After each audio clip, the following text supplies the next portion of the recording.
Hello friends, welcome back to my channel. রাজ্য সরকারি কর্মচারী এবং পেনশনভোগীদের জন্য এই মুহূর্তের সবচেয়ে বড় আপডেট পে কমিশন নিয়ে।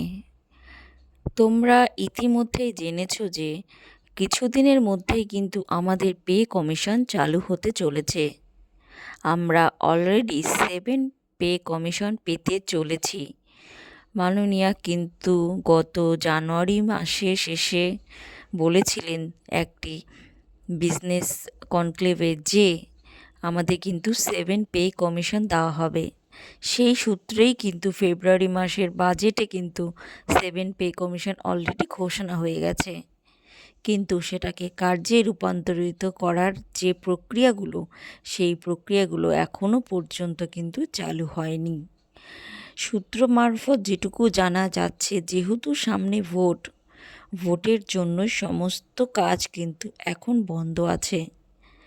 আমরা অলরেডি ঘোষণা শুনেছি যে জুন মাসে কিন্তু আমাদের যে 7 পে কমিশন সেটা কিন্তু চালু হতে চলেছে। তোমরা কিন্তু জানো অলরেডি ঘোষণা হয়েছে যে 45 ডেজের মধ্যে কিন্তু পে কমিশন ঘোষণা করবে, কিন্তু সেটা তো আমাদের যে বিরুদ্ধ পক্ষ সেটাই কিন্তু ঘোষণা করেছে আমাদের রাজ্যের, কিন্তু যেটা রুলিং পার্টি বর্তমানে আছে তারা কিন্তু এখনও পর্যন্ত সেই বিষয়ে ক্লিয়ার জাস্টিফিকেশান এখনও পর্যন্ত দিতে পারেনি যে তারা আদৌ কি চালু করবে কি করবে না। কিন্তু সূত্র মারফত যেটুকু আশা করা যাচ্ছে যে ভোট পর্ব মিটলেই কিন্তু পে কমিশন চালু হতে চলেছে।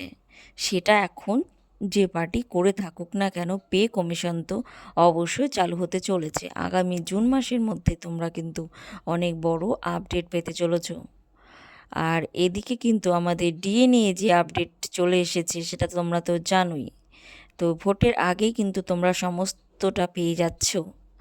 তো বন্ধুরা, যারা যারা অপেক্ষা করে আছো ডিএ রিলেটেড বা পে কমিশন রিলেটেড কোনো আপডেটের জন্য, তারা কিন্তু অবশ্যই এই চ্যানেলটিকে সাবস্ক্রাইব করে রাখতে পারো আর বেল নোটিফিকেশন অন করে রাখতে পারো, যাতে পরবর্তীতে যে কোনো ভিডিওর আপডেট সবার দ্রুত তোমাদের মোবাইলে কিন্তু পৌঁছে যায়। তো আজকের মতো এখানেই, দেখা হচ্ছে নেক্সট কোনো ভিডিওতে। টিল দিন সবাই ভালো থাকবে, সুস্থ থাকবে। Thanks for watching.